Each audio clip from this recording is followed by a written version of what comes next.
Ljubav kada zovne slijedite je, iako je put strm i naporan.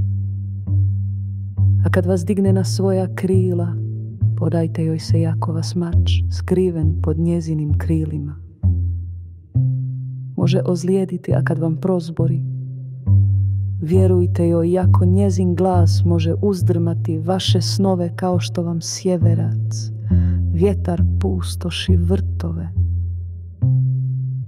Kad god vas ljubav okrunjuje, može vas i na križ razapeti, jer koliko god vašem razvoju pogoduje, toliko vas može okljaštriti. Kao što se penje do vaše visine i miluje vam najtanje grančice što dršću na suncu, spustit će vam se u korijene i uzdrmati ih ondje, gdje su pripijeni za zemlju. Privija vas na svoja njedra kao snoplje žita, mlati vas da vas razgoliti, prosijava vas da vas plijeve oslobodi, do čiste vas bijeline drobi, mijesi vas dok podatljivi ne postanete. Onda vas predaje svojoj svetoj vatri da postanete.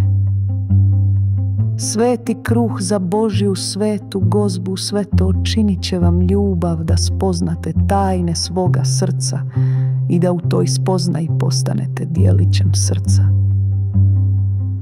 Života,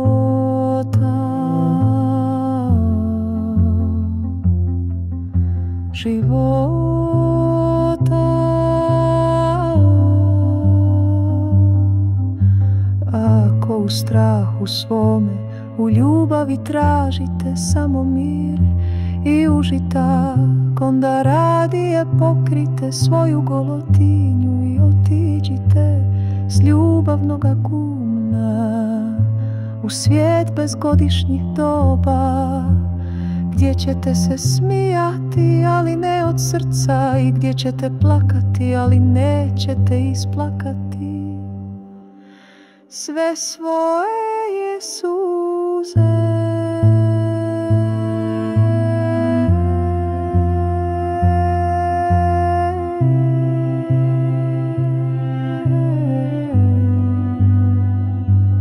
Ljubav daje samo sebe i uzima samo sebe.